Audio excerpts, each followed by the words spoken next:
पाठ 16 वन के मार्ग में। यह एक सवैया है जो रचित है तुलसीदास के द्वारा। तो चलिए इसे पढ़ते हैं कि पुरते निकसी रघुबीर बधू धरी धीर दये मग में डगद्वय। कि जब पुर से यानी नगर से निकलने के बाद रघुबीर वधू यानी कि सीता रघुबीर की पत्नी धरी धीर दये, उन्होंने धीरज धरा हुआ था लेकिन मग में डग गए। 2 कदम बाद ही क्या हुआ, झलकिम भरी भाल करनी जल की पुट सूठी रहे मधुरा धरवय। कि क्या हुआ कि उनके माथे पे जो है ना पसीने की बूंदें आ पड़ी और उनके होठ भी जो हैं वो सूख गए। फिरी बूझती है चलनो अब केतिक पर्ण कुटी करी हों कृत है। फिर वो क्या करती हैं, पूछती हैं श्री राम से कि अब और कितनी दूर चलना है, और पर्ण कुटी यानी वो जो पत्तों की कुटियाँ बनानी है जहाँ हम रहेंगे वो कहाँ पे बनानी है।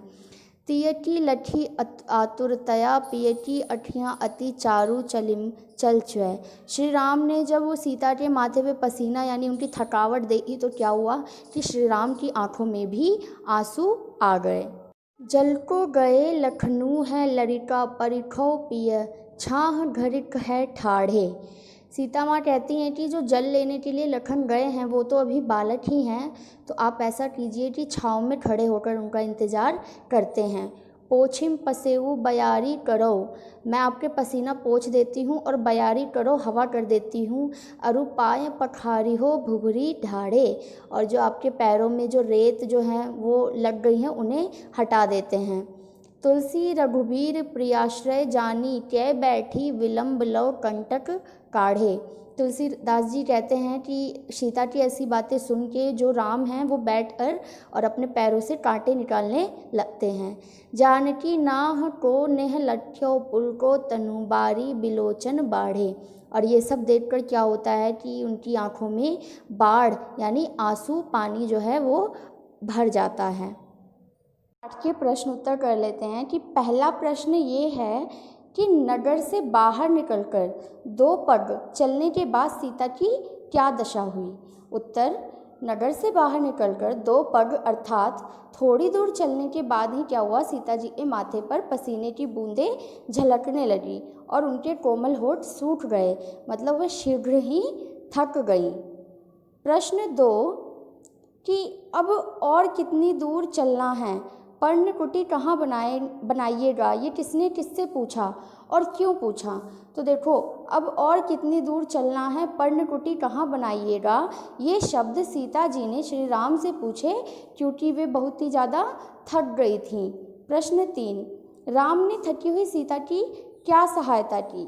देखो, जब राम ने देखा कि सीता थक चुकी हैं तो वह देर तक बैठकर पैरों से कांटे निकालने का अभिनय करते रहे, जिससे क्या हो कि सीता को भी कुछ देर के लिए आराम करने का मौका मिल जाए और उनकी थकान कम हो जाए। प्रश्न 4, दोनों सवैयों के प्रसंग में अंतर स्पष्ट करो। मतलब हमने 2 सवैये पढ़े हैं, उन दोनों में अंतर क्या है, तो दोनों के बारे में बताना है। पहले सवैये में वन जाते समय सीता जी की व्याकुलता और थकान का वर्णन है। वे अपने गंतव्य के बारे में जानना चाहती हैं। पत्नी सीता की ऐसी बेहाल अवस्था देखकर रामचंद्र जी भी दुखी हो जाते हैं। जब सीता नगर से बाहर कदम रखती है तो कुछ दूर जाने के बाद ही काफ़ी थक जाती हैं। उन्हें पसीना आने लगता है और होठ भी सूख जाते हैं। वे व्याकुलता से श्री राम से पूछती हैं कि अभी और कितना चलना है तथा पर्णकुटी कहाँ बनाना है। इस तरह सीता जी की व्याकुलता को देखकर श्री राम की आंखों में आंसू आ जाते हैं। ये तो था पहला सवैया। अब देखो, दूसरे सवैये में श्री राम और सीता की दशा का मार्मिक चित्रण दिखाया गया है।